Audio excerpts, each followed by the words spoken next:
Hello, welcome back to Willow Moon. I'm Sam and welcome to another studio type vlog.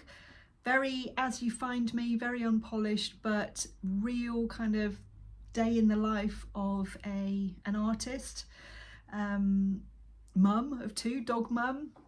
Lots going on, but I think it's really important to keep things real, and also I think my mission here is to just encourage creativity, however that looks for you, however long that is for you, whether you're doing it to earn money or doing it as a hobby. I just feel like we need to create this kind of momentum of people creating and not making it something that they can do when it's a treat, but something that they do as part of their well-being, as part of their self-care, looking after mental health. I just think it's so important. If we suppress our creativity, it comes out sideways. So I'm here to give you permission, if that's what you need, to put your creativity first, no matter what you've got going on in your life. For years, I've always put it off, even when I've been doing it as a job. I can get to the end of the day and I haven't created anything, get to the end of the week and I haven't painted or drawn anything, and I just feel like this sense of frustration. So what I'm doing now is I'm putting it first. I'm doing my creative thing first, and that's setting me up for the day. I actually feel so much better in everything else that I'm doing, and I don't know why I didn't do it sooner. So maybe I can encourage other people to do that too and start a little creative movement. I think it's just so important. It's got me through some really difficult times, and I paint when I'm happy, I paint when I'm scared, I paint when I'm sad, I draw, I sketch, I journal. It's just been my saving grace. It's been my anchor through everything, and I just want to spread the word and make sure that other people have that in their lives too, because I just feel like it's so important. So what have I been doing this week? It's been a bit of a weird week. What happened at the beginning? Can't even remember. I think I know. I finished this painting on Monday.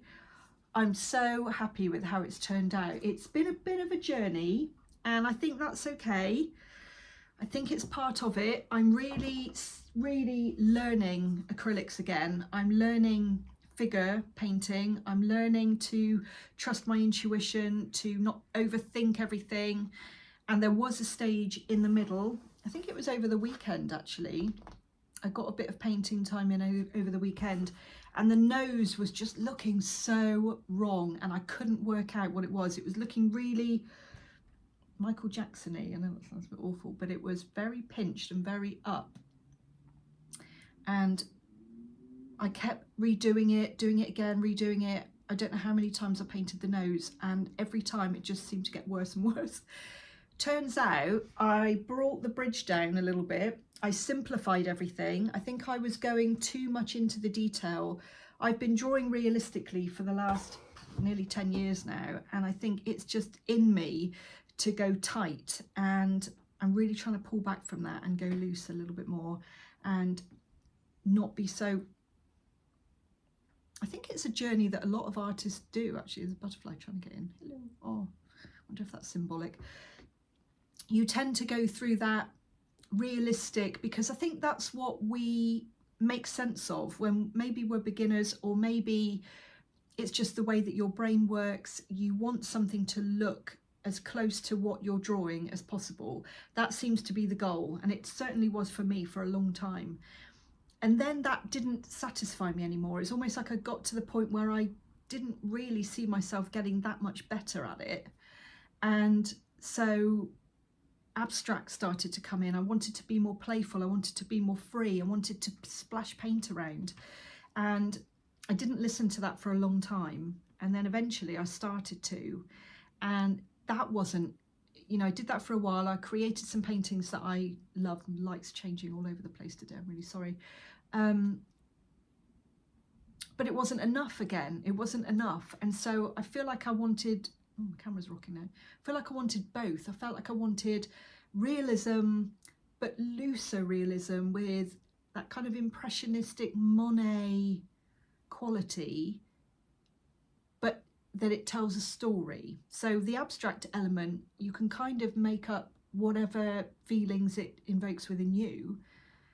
But I wanted it to be a little bit more literal, but not fully explaining the story to anyone, because it's so subjective, and the viewer, it's what the viewer gets from it. So maybe certain colours, maybe certain shapes or symbols, maybe it's the look of the lady that I'm drawing, maybe it's the name. This is called Emergence. I have to think then. Oh my gosh, my brain is fried. I didn't sleep that well last night, forgive me.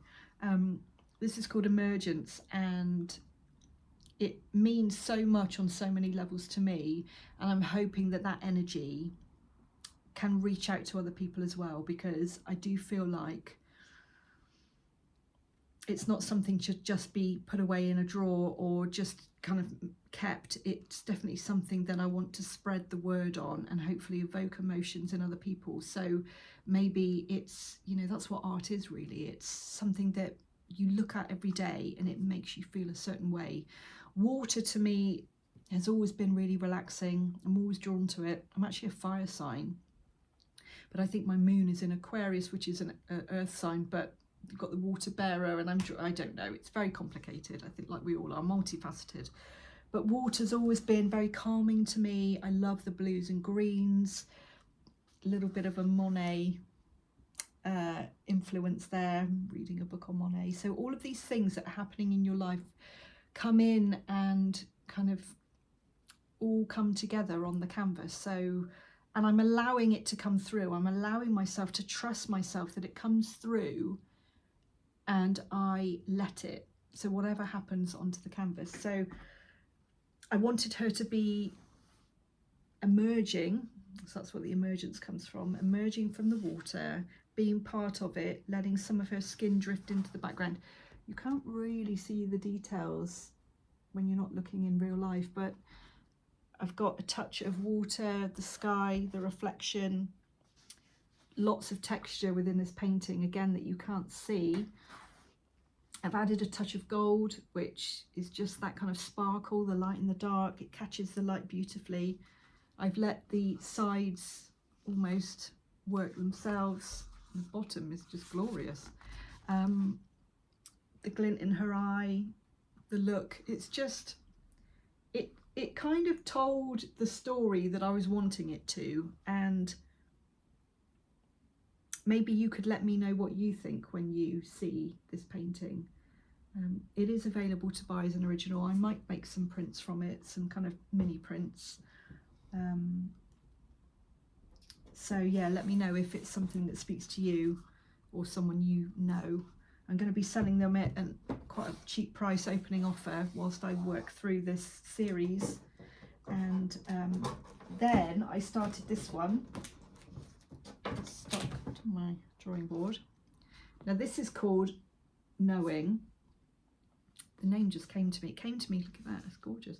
Came to me whilst I was brushing my teeth, not trying to think too much. And there's a story that already came to mind with this one, but I'm trying not to overthink it and push too hard with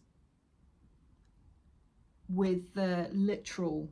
I want it to be a little bit open-ended for people to get what they need from it.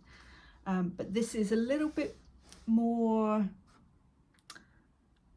mystical, star, galaxy related. So that's a little clue as to what's going to be happening. Obviously there's a long way to go with her. But yeah, I'm just loving the process. So I definitely would recommend just painting intuitively, and that is a bit of a minefield. I have just started a Willow and Moon Patreon for anyone who is looking for inspiration, that wants a little bit of guidance, not telling what to do, not like a do this, then do that like I used to do. I do have a Patreon for that, the Samantha Clift Art realistic drawing, and some of them are like 15 hours long. Realistic animals, usually it's animals, a little bit of nature in there. If you want to learn to be more methodical, maybe you're at that stage of your artistic journey, or maybe that's what really lights you up. But I am opening It's all very new, but opening a Willow Moon, more intuitive painting, journal prompts, kind of love letters, nurturing your self-care and your self-love, which is a journey that I've definitely been on over the last couple of years. So I think I might insert a video of me starting this so you can kind of see the layers. I thought it might be quite interesting to show you. I might speed it up a little bit and I might slow down certain areas and kind of explain a little bit about what I'm doing. So I really hope you enjoy it, and it might encourage you to have it on in the background while you're painting. I find that it really helps me when I'm watching other artists. So yeah, if it can do that for you, then fantastic, and I really look forward to seeing you next time. Bye for now. A blank canvas can be quite daunting to start with, so what I'm doing is just thinking about the story that came to me when I was brushing my teeth, and thinking about the colours that brought up in my mind. Not too set in that, but just thinking about the dark blues, the kind of Payne's greys. There is going to be some warmth with the pinks and the greens, the kind of teals. I tend to always go towards a similar palette, ones that I'm drawn to. Sometimes one of the colours might take precedent, might take the kind of lead in that, but I really like the cobalt blues and the kind of the deep greens, the dark blues, the way that the greens and the blues play together to create a turquoise. I think turquoise is my favourite colour because it's a mix of both, isn't it? And it's just so beautiful. I'm always drawn to that, and I love turquoise with green. So here I've added the layers, and you might find that with any canvas that you're using, although they have been gessoed usually, they've usually got some kind of coating on them so that the acrylic or the oil or whatever you're using doesn't soak in. It actually sits on this gesso. It's a really good surface to work on. When you start adding the first layers, you will start seeing that there's quite a lot of texture that's still there. You might like that, or you might want to cover it up. I'm a bit of both. I tend to water down my acrylics or use transparent acrylics to begin with in the first few layers. Not always, because I don't always have the colours that I want in the transparent.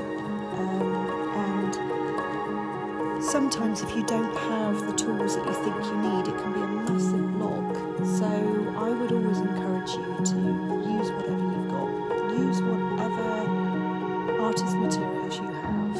Don't let that stop you from creating, because it quite easily does. So what I find is that even if I'm using the opaque ones or semi-opaque, I water them down. I've got a spray bottle that I used to use for my hair. You can see it here, and it's actually a continuous one, so you pump it and it keeps going and it creates this beautiful fine mist. The other one I've got is a really cheap pump action one, and that tended to drip a bit or do big splodges, and I didn't want that, so I'm using my hair one. It's now got paint on it, so it's been christened, and it's now a studio spray. If I want one for my hair again, I'm going to have to buy another one.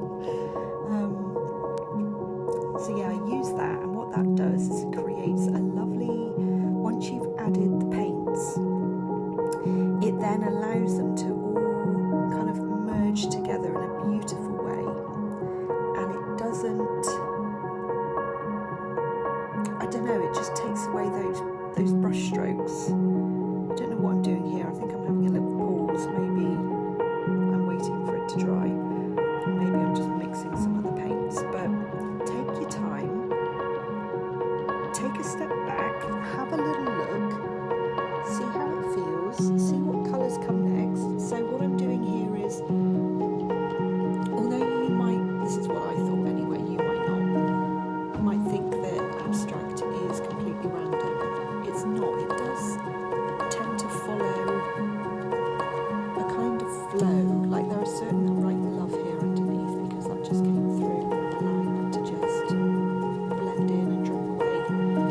this is all about the energy that goes into a piece. There's so much more to it than splashing paint onto a canvas. But there is kind of a flow that goes with acrylic paintings. You have to think about values. There needs to be a balance between the lights and the darks and the midtones. A good way of telling this, if you're not sure, is that you can take a photo and turn it into black and white. That shows it up really, really well. A composition is important, so there are some kind of patterns that you can follow. Maybe it's the rule of thirds, maybe it's like a cross shape, maybe it's diagonal. But there is a composition that tends to emerge that you kind of can't go with all of them.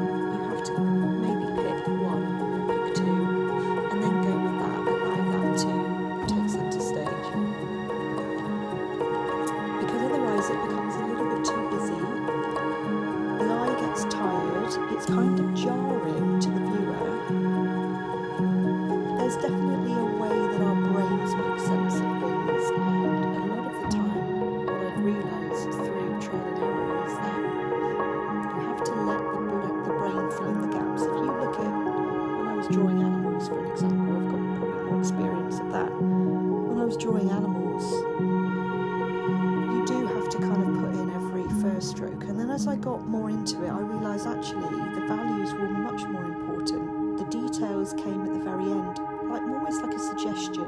So if you look at a dog in real life, you don't notice every single hair, you notice the coat as a whole, or even if you look in the mirror and look at your own head of hair. So what happened was, if there was too much detail all over, that kind of looked a bit too cartoony, or it looked a bit jarring to the eye. So values were really important, and then the details came in at the very end, and that's very similar. Maybe that's why the transition into abstract and semi-abstract has evolved in the way that it has.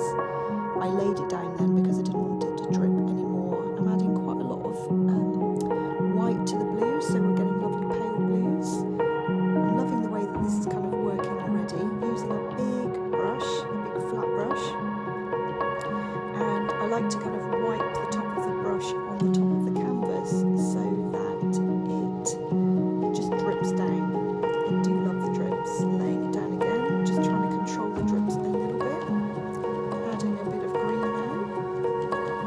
I think this is a deep permanent green. It just works so well with the blues, and blended together you get that beautiful turquoise. And so I'm just using a clean dry brush to blend that in. That's another way of blending. You can add water, you can use a sponge, you can kind of go backwards and forwards and crisscross like I do here, just to kind of blend the colours together. And then add a little bit more if you want to. I'm not thinking at this stage too much about where the face is going to go. I've got an idea of putting some kind of galaxy, almost like a view into that. But I'm really trying, I'm not at this stage thinking about what I want to do, where it's all going to go, because again that can stop you, that can block you. I'm just allowing myself to play with some objects, creating some shapes. I've used the kind of, I don't know what they're called.